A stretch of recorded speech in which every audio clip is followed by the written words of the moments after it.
জমিনটা যে আল্লাহর, এটা বুঝতে যদি কষ্ট হয়, আসুন আমরা একটা গান শুনি। মুরব্বী বাবারা, আপনারা ছোটকালে আব্দুল আলিমের গান শুনতেন। কি গান! গানের মধ্যে নসিহত ছিল, ওয়াজ ছিল, উপদেশ ছিল। কি গান শুনতেন আপনারা? পরের জায়গা, পরের জমিন, ঘর বানায়া আমি রই, আমি তো সেই ঘরের মালিক নয়। একটা গানের মধ্যে কত উপদেশ ছিল। কই গেল এই গানগুলি? কই গেল এই সমাজ? তাহলে আমরা কতদিন থাকবো? এই গ্যারান্টিটা দিতে পারে ওই মালিক, যেই মালিকের জমিনের উপরে আমরা থাকি। সেই মালিকটাকে চিনা, ওই মালিকের সাথে একটা সম্পর্ক রাখা আমাদের দরকার আছে, নেই? মালিক কিন্তু, আমরা যদি সম্পর্ক নাও রাখি, মালিক কিন্তু আমাদের একটা ওয়ারেন্ট পাঠাইয়া দিছে। সেই ওয়ারেন্টটা কি? কুল্লু নাফসিন যায়িকাতুল মাউত। এই জমিন যে আমাদের ছাড়তে হবে ঘোষণা হয়ে গেছে। আচ্ছা বলুন, আপনার বাড়ি গাজীপুরে, দুইটা বাড়ি করছেন, একটা বাড়ি ভাড়া দিছেন, আরেকটা বাড়িতে থাকেন। ভাড়াটিয়ারা বাড়ির মধ্যে আচার আচরণ ভালো করে না, বা আপনার প্রয়োজন হয়েছে, আপনি জানাইয়া দিছেন আগামী মাসে আমার বাড়ি আপনাদের ছেড়ে দিতে হবে। আচ্ছা, আপনি মালিক, ভাড়াটিয়াকে বলছেন ছেড়ে দিতে হবে। ভাড়াটিয়া কি এখানে গায়ের জোরে থাকার কোনো ক্ষমতা আছে? কারণ আপনি মালিক, আপনি ঘোষণা করে দিলেন আগামী মাসে আমার বাড়ি ছেড়ে দিতে হবে। তো যার জমিনে থাকেন সেই মালিক কিন্তু আপনাকে ঘোষণা করে দিলেন আমার জমিন তোমাদের ছেড়ে দিতে হবে। বলুন সেই মালিকটাকে? উচ্চ সুরে বলুন, কে? কতদিন থাকবেন এটার গ্যারান্টি একমাত্র ওই মালিক দিতে পারে। সেই মালিকের সাথে সম্পর্ক কিভাবে করবেন, সেজন্যই আজকের এই মাহফিল। সম্পর্ক গভীর করে করা দরকার, কারণ এই মালিক পৃথিবীতে আমাদেরকে এমন এক ভাগ্যবান করেছেন, যে ভাগ্যের ঘোষণা আল্লাহ নিজেই কোরআন শরীফে দিয়েছেন, কুনতুম খায়রা উম্মাতিন উখরিজাত লিন-নাস। আমাদেরকে আখিরি নবীর উম্মত করে উচ্চ আসনে, উচ্চ মর্যাদার ঘোষণা আল্লাহ আমাদেরকে দিয়েছেন। ইচ্ছে করলে আমাদেরকে অন্য নবী রাসূলের উম্মত করতে পারতেন, কিন্তু আল্লাহ আমাদেরকে মায়া করে আখিরি নবীর উম্মত করেছেন, যে নবীর উম্মত হওয়াতে আমাদের মর্যাদা কত। আপনারা, আমরা যারা সাধারণ, আমাদের মর্যাদা, আল্লাহ বলছে বন্ধু তোমার একজন উম্মত আল্লাহ বলে ডাক দেনেওয়ালা পৃথিবীতে থাকতে, পৃথিবীটা আমি ধ্বংস করব না। তোমার একজন উম্মত হাসরের ময়দানে থাকতে আমি আল্লাহ বেহেশতের দরজাগুলি বন্ধ করব না। আর এই নবীর উম্মতের আলেম ওলামাগণের ওয়াজ করেছেন নবী, ওলামা ও উম্মতি কা আম্বিয়াই বনি ইসরাইল। রাসূল বলেন আমার ওলামাগণের মর্যাদা এত, বনি ইসরাইলের সম্মানী পয়গাম্বরদের কাছাকাছি। কি ভাগ্য আমাদের যে আল্লাহ আমাদেরকে দিলেন এই সুযোগটুকুন। আমার আপনার নবী মেরাজের সফরে যাচ্ছে, চতুর্থ আকাশে হযরত ইদ্রিস আলাইহিস সালাতু সালামের সাথে দেখা। নবীজি বললেন, ইদ্রিস তুমি কত ভাগ্যবান নবী, সশরীরে আল্লাহর জান্নাতে গিয়ে নাজ নিয়ামত খাইলা, কি তোমার ভাগ্য। ইদ্রিস আলাইহিস সালাম জবাব দিয়েছিলেন, ইয়া রাসূলুল্লাহ আমার ভাগ্য বেশি একটা ভালো নয়। বলো কি? জি হুজুর, ভাগ্যটা ভালো হইতো আমি যদি ইদ্রিস নবী না হইয়া যদি আখিরি নবীর উম্মত হয়ে যাইতাম। রাসূল বলেন, ইদ্রিস তুমি বলো কি? জি হুজুর, আমি বেহেশতে যাওয়ার জন্য গিয়েছিলাম, যাই দেখি বেহেশতের প্রত্যেকটা দরজার উপরে লেখা আছে আখিরি নবী উম্মত নিয়ে না আসা পর্যন্ত কারো জন্য বেহেশতের দরজা খোলা হবে না। আজকে সে নবীর উম্মত করে যে আল্লাহ মসজিদের পক্ষ থেকে আয়োজিত মাহফিলে ধৈর্যের সহিত আপনাদেরকে আসার বসার তৌফিক দিয়েছেন, সে আল্লাহর শুকর আদায় করে সকলে বলুন আলহামদুলিল্লাহ। আওয়াজ আরো গর্জিয়াস করতে হবে। বড় নবীর উম্মতের আওয়াজ এরকম হলে হবে না। এই নবীর উম্মতের ইতিহাস খুলুন। ওমর ফারুক রাদিয়াল্লাহু তাআলা আনহু যখন মদিনার শাসক ছিলেন, মদিনায় একবার ভূমিকম্প হইতেছিল। ভূমিকম্পে মাটি থরথর করে কাঁপতেছে, জনগণ ভয় ভীতি আতঙ্কের মধ্যে কি বিপদ জানি হয়।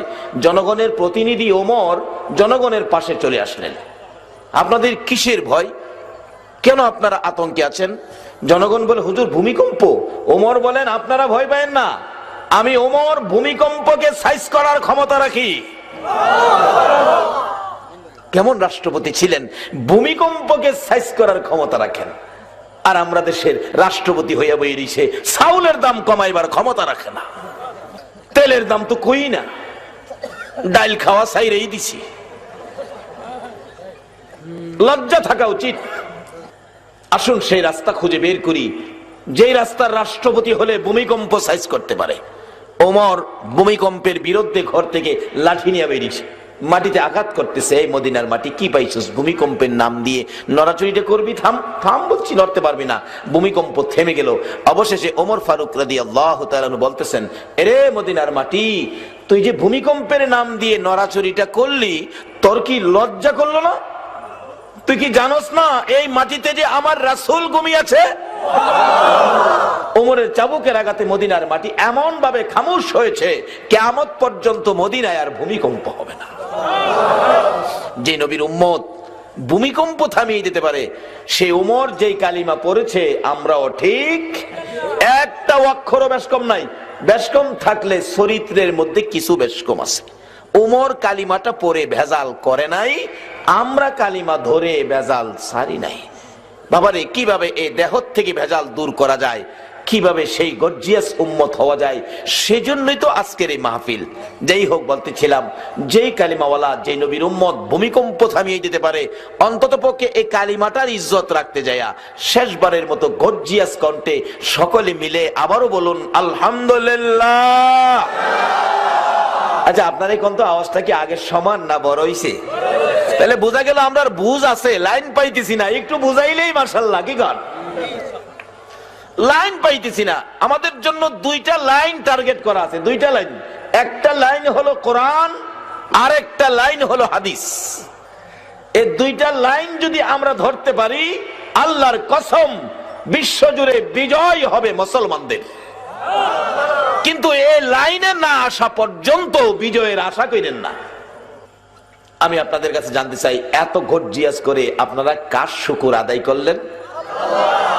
কোন আল্লাহ চিনছেন তো? ওই যার জমিনে থাকেন। কেন শুকর আদায় করবেন না? আজকে যারা এই মাহফিলে আসছেন, কোরআন হাদিসের আলোচনা শুনবেন কোরআনের পক্ষে, আল্লাহ পাক এই মাহফিলে কোরআনের পক্ষে আসার কারণে আল্লাহ পাক ফেরেশতাদেরকে ডেকে ডেকে বলতেছেন, ফেরেশতারা এই মানুষগুলি কই যাইতেছে? যদিও আল্লাহ জানে, তারপরও জিগায় কই যাইতেছে। ফেরেশতারা বলেন, আল্লাহ এ তো ভাউনি মোল্লাবাড়ি জামে মসজিদ কমিটি কর্তৃক আয়োজিত মাহফিলে কোরআন হাদিসের আলোচনা শোনার জন্য তারা যাইতেছে।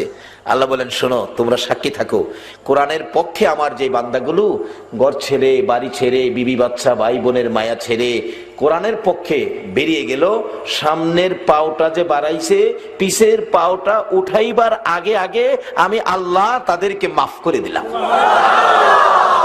এখন প্রশ্ন আসবে, হুজুর মাফ যে করে দিল, এটার প্রমাণ কি? এমন তো হগল হুজুররাই কয় মাফ করে দিল, মাফ করে দিল। আমরা মাপ পাইলাম কিনা এটা আমরা কিভাবে বুঝবো? বাবারা, ভাইয়েরা, মিথ্যা কথা বলবেন না। যদি মাপ পেয়ে থাকেন আপনারা নিজেরাই বুঝবেন, আমার বলতে হবে না। আপনারা মাপ পাইছেন কিনা, কিন্তু সত্য কথাটা বললেন। যদি এই ঘোষণায় কোরআনের পক্ষে আসার কারণে আপনারা মাপ পেয়ে থাকেন, কিছুক্ষণ আলোচনা শোনার মনে একটা আগ্রহ আসবে। যদি মাপ পেয়ে থাকেন, মিথ্যা কথা কেন না, আপনাদের কি আগ্রহ আছে? তাহলে নিশ্চিত হন মাপ পেয়ে গেছেন। হয়তো অনেকে মনে মনে বলে, হুজুর আমরা তো মাপ চাই নাই। এও কথা, আমরা মাপ চাই নাই, মাপ পেয়ে গেলাম। কিন্তু এইভাবে কি অন্যান্য নবী রাসূলের উম্মতেরা কি পাইতেন? না, অন্যান্য নবী রাসূলের উম্মতেরা এই সুযোগ পাইতেন না। আমরা এই সুযোগ পাওয়ার কারণ, আমার নবীর জীবনী 63 বছর জিন্দেগি, আমার নবী উম্মতের ব্যথায় এত ব্যতীত ছিলেন। আমার নবী জীবনে কোনো দিন রাত্র ভরে ঘুমায় না, জীবনে কোনো দিন আমার নবী পেট ভরে খানা খায় না। প্রশ্ন করলে নবী জবাব দিতেন, ও আয়েশা, আমি পেট ভরে খানা খাবো, আমার সমস্ত পৃথিবীর উম্মতেরা পেট ভরে খানা খাইতে পারছে কিনা আমি তো জানি না। এই নবীর আদর্শে আসো, তাহলে রাষ্ট্রপতির কথা ভূমিকম্পের জন্য। আজকে বাংলাদেশে গ্রাম অঞ্চলে কত মায়ের সন্তান দুপুরে খায় নাই, রাত্রে মায়ের গলায় ধরে কান্দে, মাগো খাবারের ব্যবস্থা হয় নাই। কত মা বাচ্চা বুকে নিয়ে না খায়া বাচ্চাদেরকে ঘুম পাড়ায়। যাদের আমলে এদেশের মানুষ না খায়া ঘুমায়, তোমাদের জবাব দিতে হবে হাসরের কোর্টে, একজনের রেহাই পাবে না। 30 লক্ষ মানুষ জীবন দিয়েছিল 42 টাকা কেজি চাউলের জন্য নয়। আল্লাহ তাদেরকে বুঝ দেখ, সকলে বলুন আমিন। বাবার আসুন আমরা একটা রাস্তা খুঁজি, কোন রাস্তার মধ্যে শান্তি। দুইটা রাস্তা আমাদের দেওয়া হয়েছে, একটা হলো কোরআন, আরেকটা হলো হাদিস। কোরআনের পক্ষে যদি আপনি বেরিয়ে যান, কোরআনের পক্ষে আপনার বাজেট কত সুন্দর দেখেন। বলতেছিলাম আমার নবী আরেকটা পক্ষ নিয়ে আল্লাহর দরবারে কান্নাকাটি করেছেন, আমার উম্মতকে মাফ করে দেন। মা আয়েশা সিদ্দিকা বলেন, আমি দেখেছি আমার নবী উম্মতের গুনাহ মাফ করার জন্য রাত্র ভরে নবী ঘুমায় না, একটু সময় ঘুমাইয়া বাকি সময় সেজদায় পড়ে উম্মতি উম্মতি বলে নবী কান্দে। আমার নবী ঘুম থেকে উঠে মাঝে মাঝে দেখেছি সেজদায় পড়ে কান্দে, কোন কোন সময় দেখেছি নবী অল্প সময় ঘুমাইয়া ঘুম থেকে উঠে গেলে নবীজির সুন্দর চেহারা মুবারকে খেজুর পাতার চাটার দাগগুলো বেশি থাকে। মা আয়েশা প্রশ্ন করলেন, ইয়া রাসূলুল্লাহ, খেজুর পাতার চাটার দাগ আপনার চেহারায় বেশি থাকে, ঘুম বুঝি ভালো হয় নাই, কষ্ট হয়? পরের দিন মা আয়েশা সিদ্দিকা বলেন, আমি বিছানাটা নরম করে দিলাম, নবী পাকের ঘুম একটু বেশি হলো। ঘুম থেকে উঠে আমার নবী ডাকতেছেন, রে আয়েশা বিছানা নরম করে দিয়েছো, আমি নবীর ঘুম বেশি হয়ে গেছে। রে আয়েশা নিষেধ করি রে আয়েশা, আর কোনদিন আমার বিছানা নরম করে দিও না। আরামের বিছানা পাইয়া আমি নবী যদি সারা রাত ঘুমাইয়া থাকি, কোন সময় রে আমার গুনাহগার উম্মতের নাজাতের কান্না কাঁদবো? সে নবীর আদর্শ আজকে নাই। উচ্চ শিক্ষা হইলেই বড় বড় অফিস আদালত খুলে, এটা বলে ভদ্রতা। অফিসের সামনে good morning, good morning sir, good night sir. Good morning good night যে মুসলমানের মুখ থেকে আসে, এর চেয়ে লজ্জার আর কিছু নাই। যেই জাতি গুড মর্নিং গুড নাইট ব্যবহার করে, তাকিয়ে দেখো তারা আজকে ইরাকের জমিনে এসে আমাদের মুসলমান মা বোনদেরকে আবু গারিব কারাগারে বন্দী করে নির্যাতন করতেছে। আসো সেই নবীর আদর্শ ধরি। একজন আরেকজনকে দেখলে বলুন নবীর আদর্শে কি ব্যবহার করতে হবে? সালাম। সালাম দিল আপনাকে, জবাব দিলেন আপনি, এর মধ্যে আদান প্রদান কি হলো? আল্লাহ আপনার উপর রহমত বর্ষিত করুক, আপনিও বললেন আপনার উপর রহমত বর্ষিত করুক। এই ব্যবহার দিয়ে ইয়াসরিব নামের পাথর আর বালুর দেশ আজকে সোনার মদিনা হয়ে গেছে। আজকে সোনার বাংলা নাম দিয়ে পারলাম না এই সোনার মানুষ এই দেশে করতে। আসুন বাবারা, ওয়াজ বেশি লাগে না, 2-4টা কথা বাড়িতে নেন, জ্ঞানী সমাজ কাজ হয়ে যাবে। যাই হোক, বলতেছিলাম আজকে কেন আমরা এত সহজে মাপ পেয়ে গেলাম? আমাদের মাপের জন্য নবী কত কষ্ট, কত কান্দা আপনার আমার জন্য। মা আয়েশা সিদ্দিকা বলেন, শুধু এটাই শেষ নয়, আমার নবী গোসল করে হুজরায় ঢুকলে অনুমতি চাইলাম তোল মালিশ করে দেওয়ার জন্য। অনুমতি পাইয়া তোল মালিশ করার জন্য যাইয়া দেখি আমার নবীর সুন্দর চেহারায় রে কালো কালো দাগ চামড়ার ভিতরে লেগে আছে। প্রশ্ন করে বসলাম, ইয়া রাসূলুল্লাহ, আপনার চেহারা এত সুন্দর, কালো কালো দাগগুলো কিসের, কোত্থেকে আসলো, কিভাবে হলো? মা আয়েশা সিদ্দিকার প্রশ্নের জবাবে আমার নবী 2টা চোখের পানি গাল বেয়ে বেয়ে ছেড়ে দিলেন। রে আয়েশা, এই দাগের কথা জিজ্ঞাসা না রে, আমি নবীর কলিজা মানে না।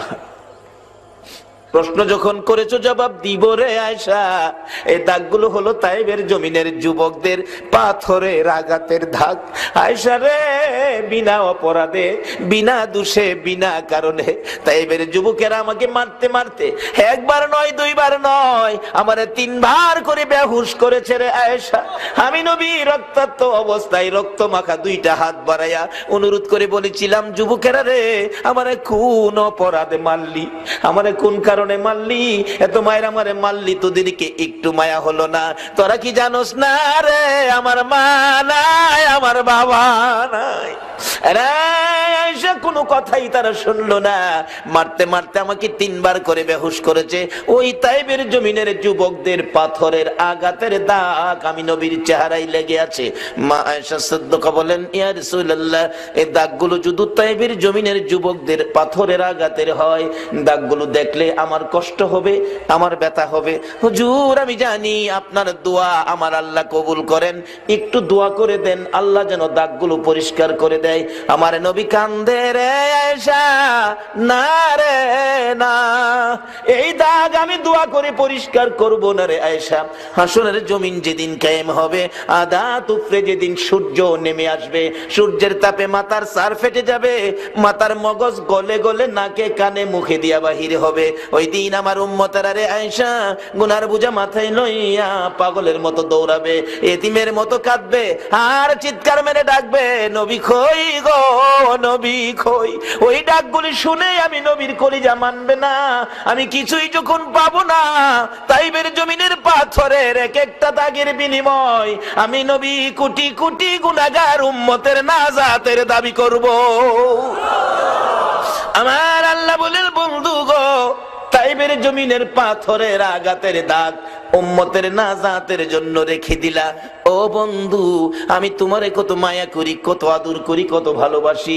তোমার 63 বছর জিন্দেগির মধ্যে কোনদিন তোমার চেহারায় একটা মশা মাছি বসতে দেই নাই, একটা পোকা মাকড় কামড় দিতে দেই নাই।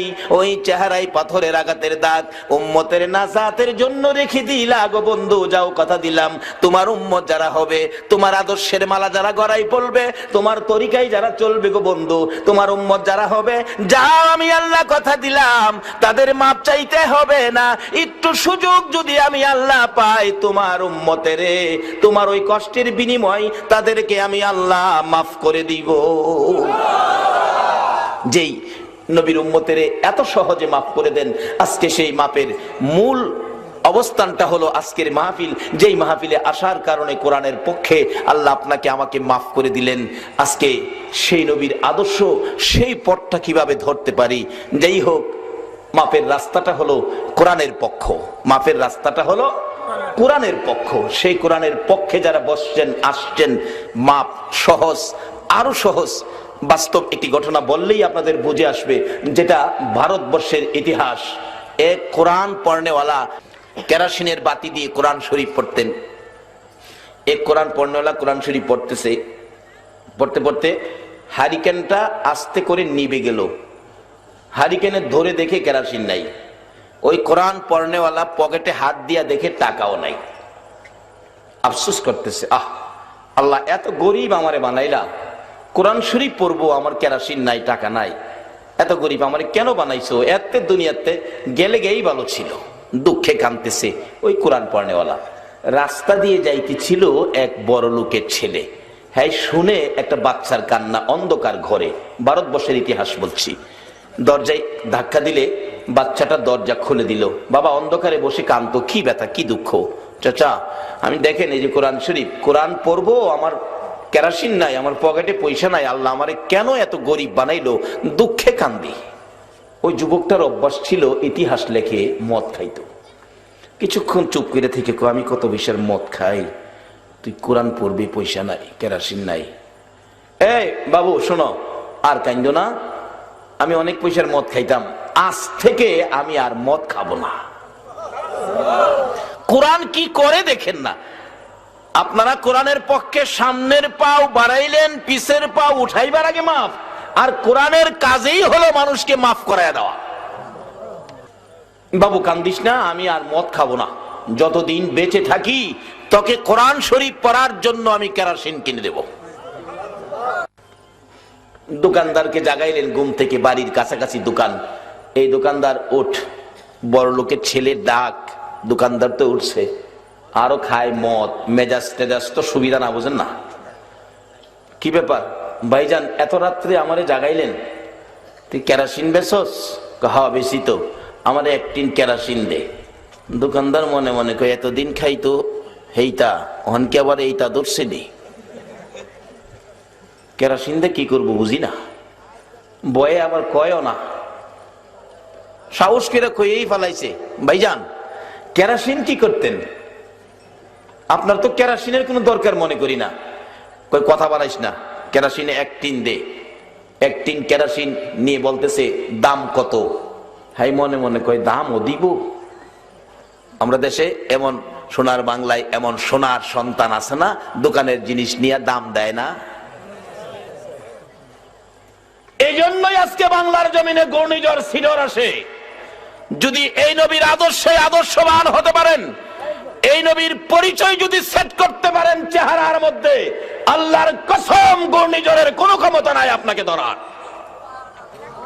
যদি বিশ্বাস না হয় উমরের জীবনী খুলুন। নবীর সাহাবীদেরকে নিয়ে দ্বীনের দাওয়াত নিয়ে রওনা হলেন ওমর। নদী পার হয়ে যেখানে উঠলেন সেখানে আফ্রিকার জংলা। উঠে দেখে শুধুমাত্র ভাগ ভাল্লুক, হিংস্র প্রাণী, সাপ বিচ্ছু তাকিয়ে আছে ভর্তি। সঙ্গীরা বলেন ওমর কোথায় আসলেন, অবস্থা ভালো না, জীবন শেষ। ওমর বলেন আপনারা ভয় পাবেন না, আপনারা আমার পিছনে দাঁড়ান। ওমর একটা ভাষণ দিলেন, এ আফ্রিকার জংলার ভাগ ভাল্লুক, আমরা চিনো, আমরা আখিরি নবীর উম্মত, আমরা কালিমা প্রচারের জন্য এখানে আসছি, কাজী আমরা তোমাদের পাশে উপস্থিত হয়েছি, আমরা তোমাদের এখানে থাকবো, এই জংলায় আজকে আমরা থাকবো, তোমরা নবীর উম্মতের জন্য আজকের জন্য জংলাটা খালি করে দাও। ওমর বলেন ভাষণের সাথে সাথে সবগুলি হিংস্র প্রাণী, সাপ বিচ্ছু বাঘ ভাল্লুক জংলা ছেড়ে দিয়েছে। শুধু এটাই না, ঘূর্ণিঝড় সিডর আজকে আমাদের কেন ধরবে? ওমরের জীবনী খুলুন। ওমর যখন রাষ্ট্রপতি, মিশর যখন মুসলমানদের আয়ত্তে, একটা প্রথা ছিল মিশরে, এক মায়ের এক মেয়ে কুমারী দিয়ে নীল নদের পানি আনতে হতো।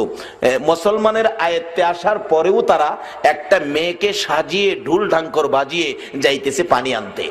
মুসলমান গভর্নর দেখে বললেন কি ব্যাপার হুজুর, মেয়েটাকে নীল নদে নিক্ষেপ করলে আমরা পানি পাবো। বলো কি, একটা মানুষের প্রাণ যাবে, মেয়েটা কাঁদতেছে, মেয়ের আত্মীয় স্বজন কাঁদতেছে, প্রাণ যাবে, তোমরা পানি আনবে না?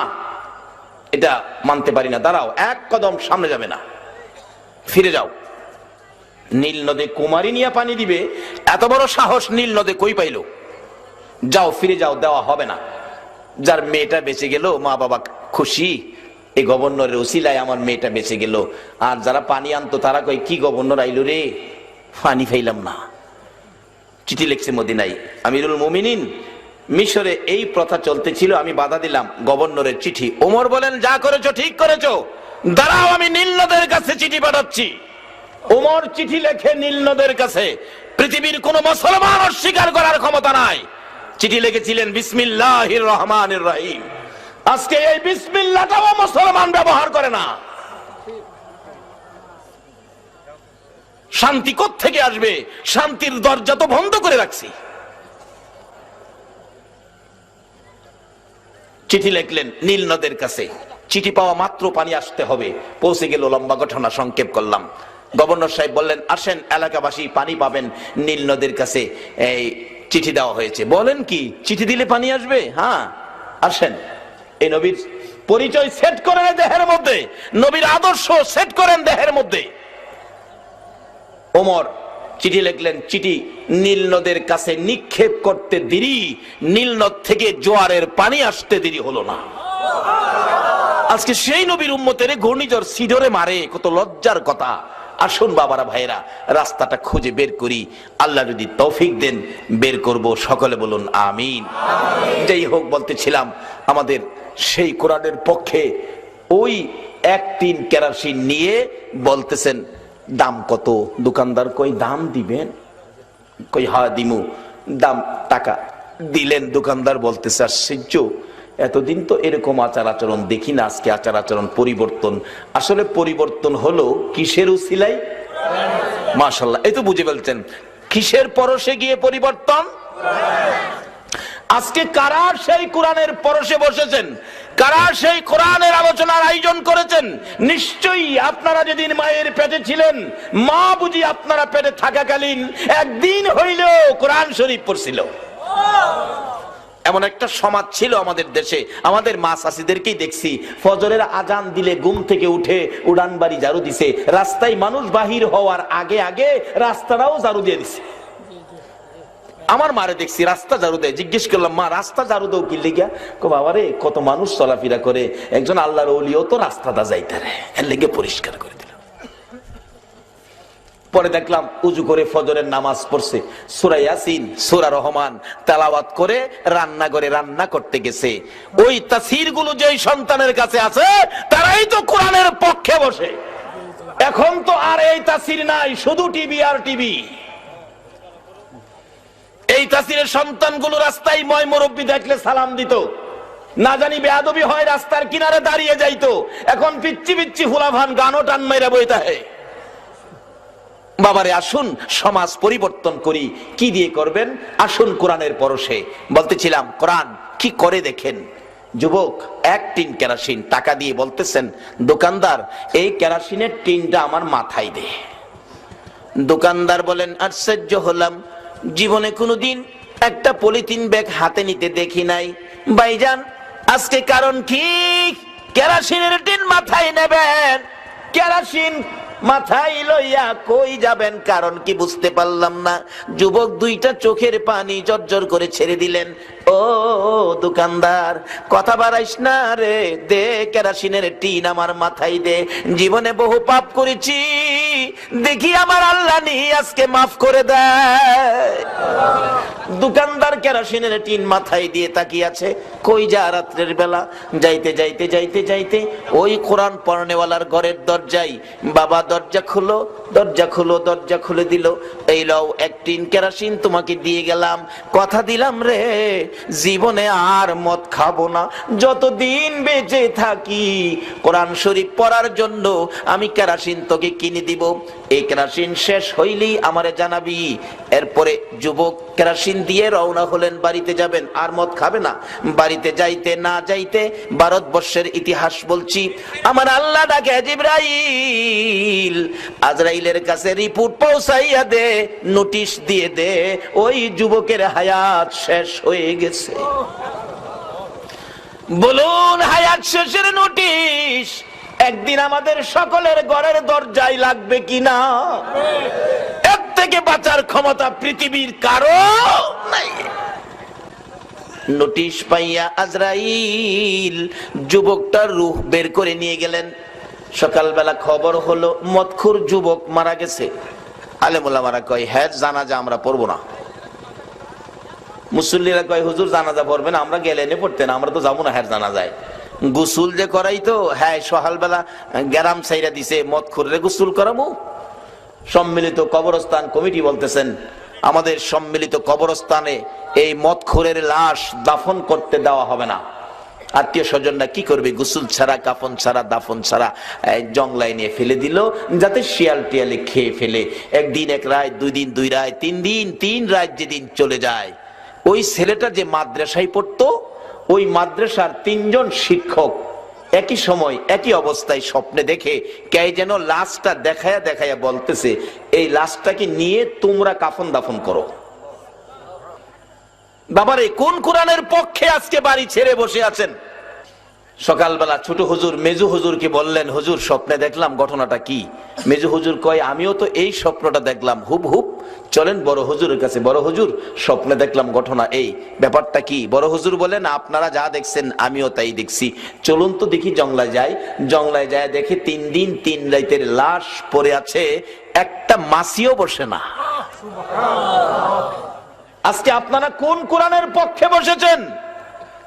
এই কোরআন যেদিন জাবালে নূর পাহাড়ের চূড়ায় নাজিল হবে, নবী যেদিন এই কোরআনের জন্য অপেক্ষায়, মা খাদিজা বলেন আমি 2টা রুটি 1 মস্কো পানি নিয়ে যায় দেখি নবী একবারে দুর্বল কাতর, চোখ খুলে না।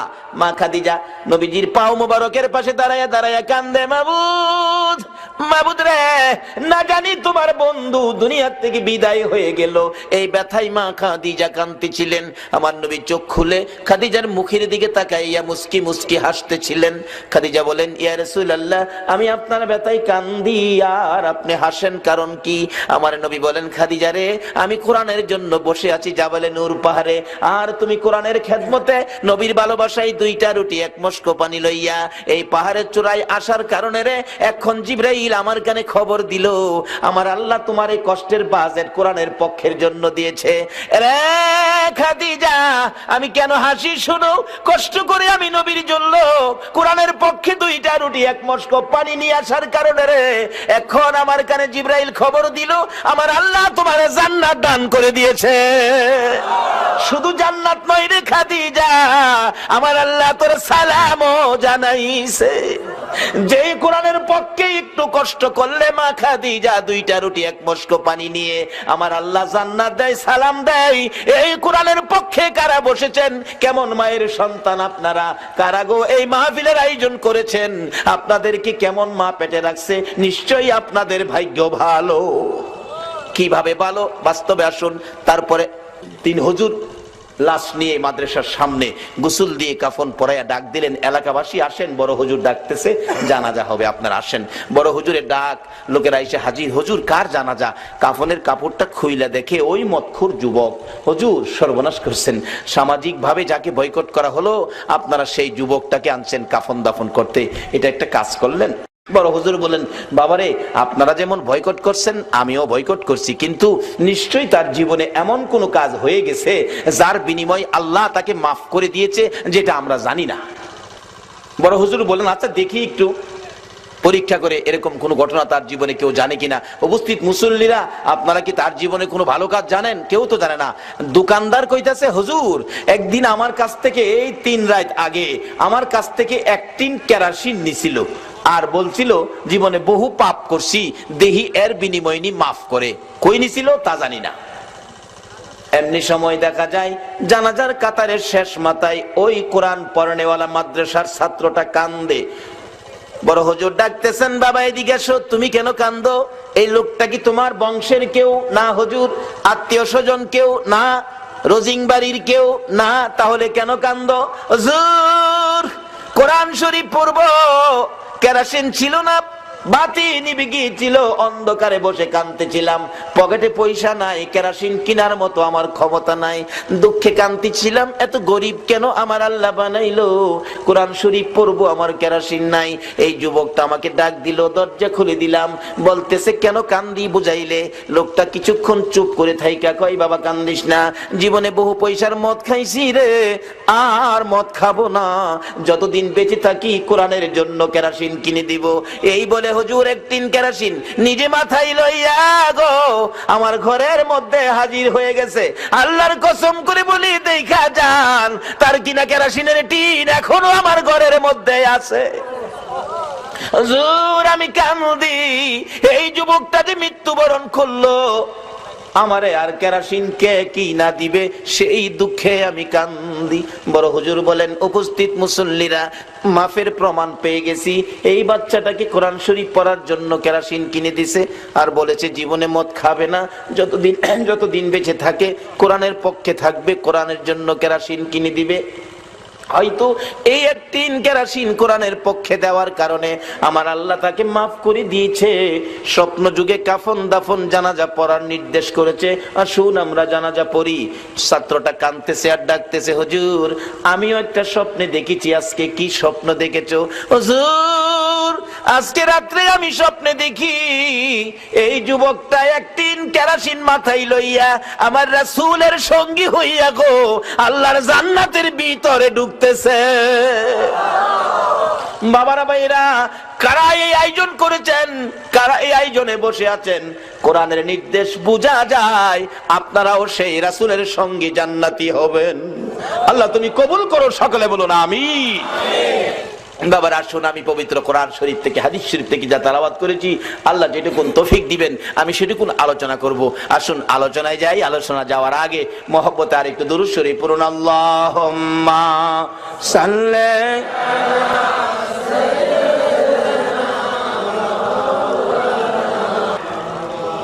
ওয়ালা আলি সাইয়্যিদিনা মাওলানা মাদাল্লাহুম্মা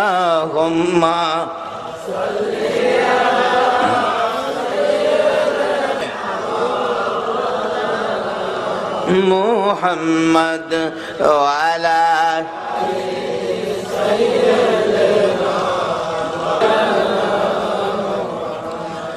নবীর মায়া ছেড়ে মানুষ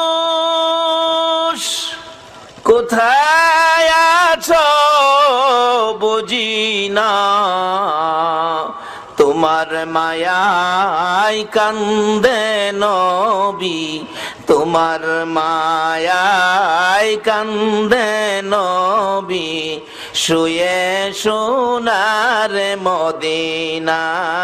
আল্লাহুম্মা সাল্লি সাইয়্যিদিনা মাওলানা মুহাম্মদ ওয়া আলা আলি সাইয়্যিদিনা।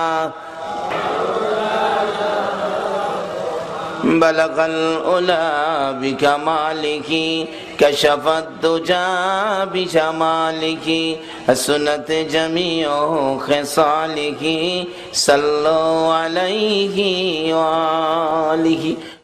সর্বপ্রথম আমি তালাওয়াত করেছি কুল্লু নাফসিন যায়িকাতুল মাউত। বলুন কোরআন শরীফে এই ঘোষণাটা আমাদের উদ্দেশ্যে কে দিলেন? সবাই বলুন কে দিলেন?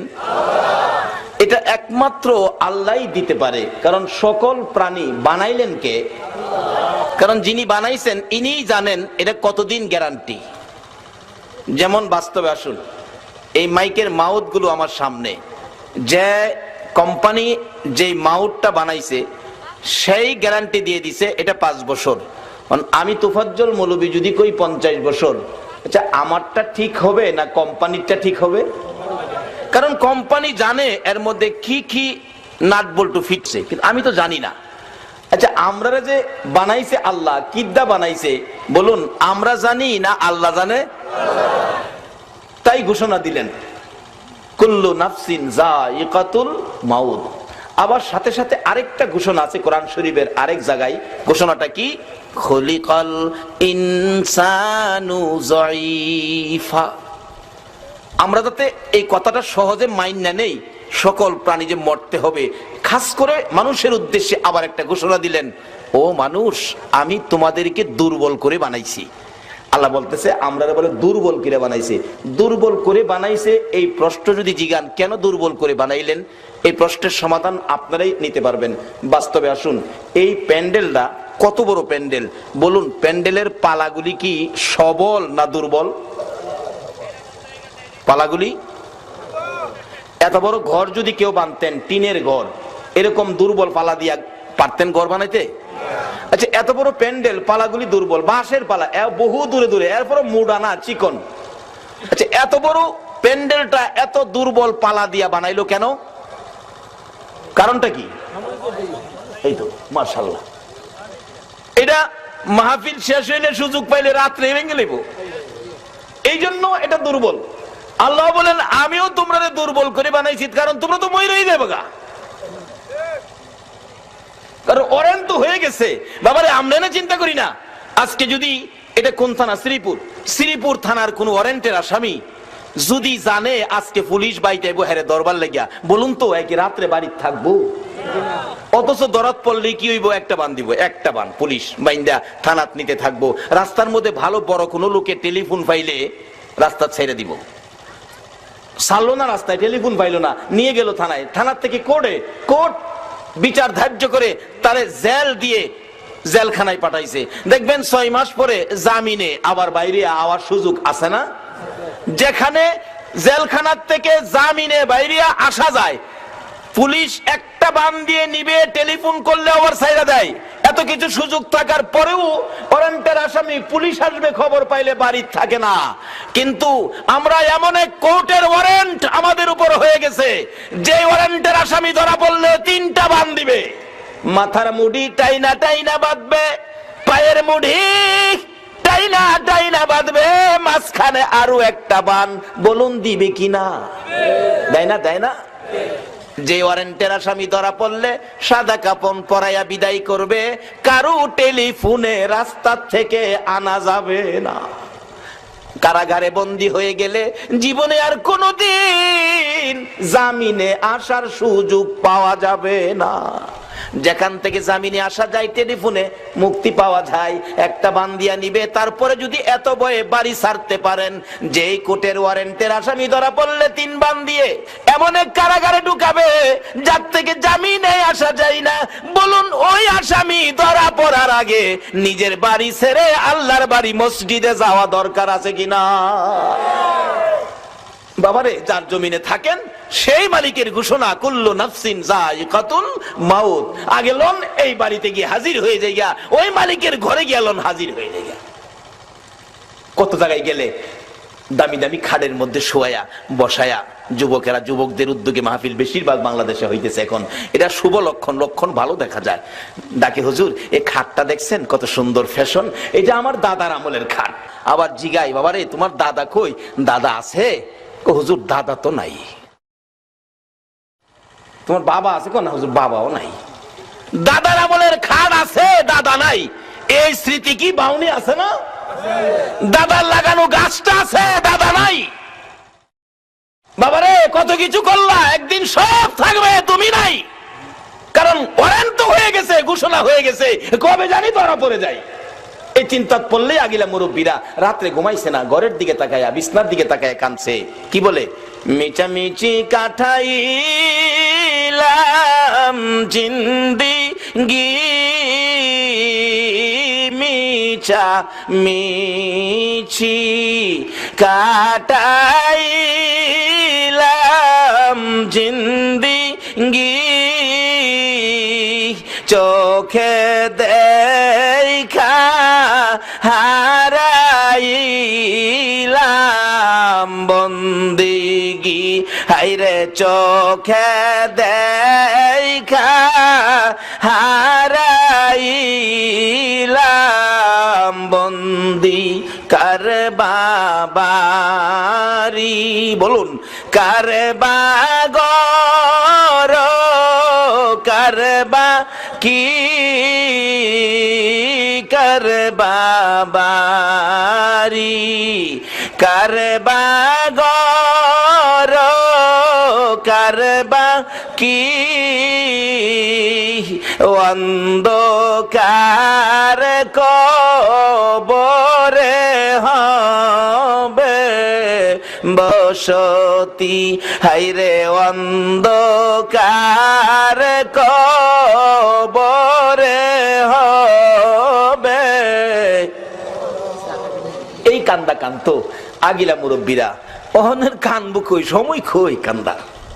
এক বেচারি বলে শাশুড়ি মারা গেছে, কিন্তু দাওয়া কাটির ঝামেলা, কানবার সময় পায় না।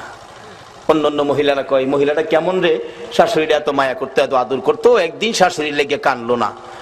মানে কইলে কই কান্দুম যে আমার সময় কই, দুনিয়ার টেনশন, খালি দুনিয়ার টেনশন, দুনিয়ার কাজ কাম। বাবারে, একদিন যে তোমার সাজানো বিছনার থেকে তোমারে নামাবে, আর এই বিছনায় তুলবে না। তোমার তো ঘোষণা হয়ে গেছে, ওয়ারেন্ট হয়ে গেছে। তো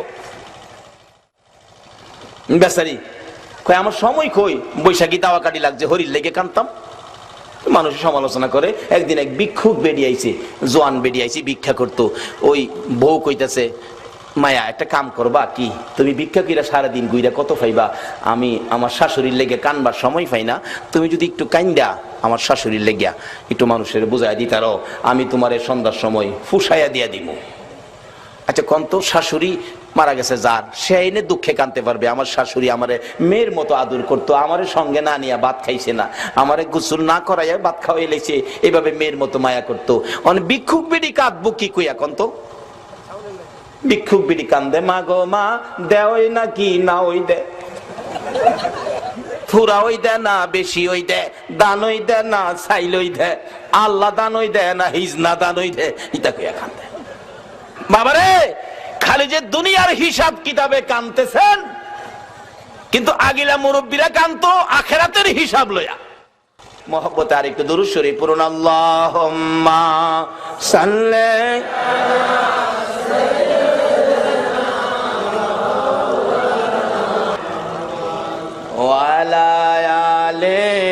سيدنا محمد اللهم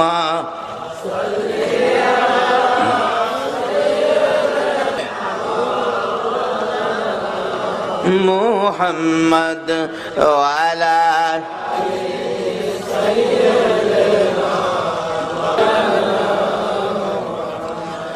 নবীর মায়া ছেড়ে মানুষ কোথায় আছো বুঝি না, তোমার মায়ায় কান্দে নবী, তোমার মায়ায় কান্দে নবী, শুয়ে সোনার মদিনা। আল্লাহুম্মা সাল্লি সাইয়্যিদিনা মাওলানা মুহাম্মদ ওয়া আলা আলি সাইয়্যিদিনা। بلغ العلا بكماله كشف الدجى بجماله حسنت جميع خصاله صلوا عليه وآله।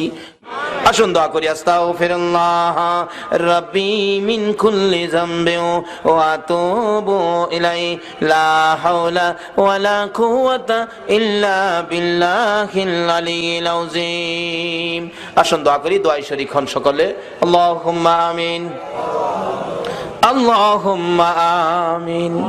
ربنا ظلمنا أنفسنا وإن لم تغفر لنا وترحمنا لنكونن من الخاسرين رب ارحمهما كما ربياني صغيرا رب العالمين। জানি না কিভাবে ডাকলে খুশি হইবা, জানি না কিভাবে ডাকলে জীবনের গুনাহ ক্ষমতা। মাবুদ রে, বেবুদ শিশুর মতো দুটো করে হাত বাড়াইলাম, জান্নাতের বাগানে বসে মসজিদের পক্ষ থেকে আয়োজিত মাহফিলে জান্নাতি মেহমান লইয়া আমি গুনাহগার হাত বাড়াইলাম। মাবুদ, মায়ার নজরে তাকাইয়া দেখো কত নাইবে নবী আলেম ওলামারা হাত বাড়াইছে। মাবুদ রে, সাদা দাড়িওয়ালা মুরব্বী বাবারা হাত বাড়াইছে, খালিদ বিন ওলীদের মতো যুবকেরা হাত বাড়াইছে, পর্দার আড়ালের মা বোনেরা হাত বাড়াইছে। এই মাহফিলের সঙ্গে তুমি এই হাতগুলি কেমনে খালি ফিরাইবা গো আল্লাহ।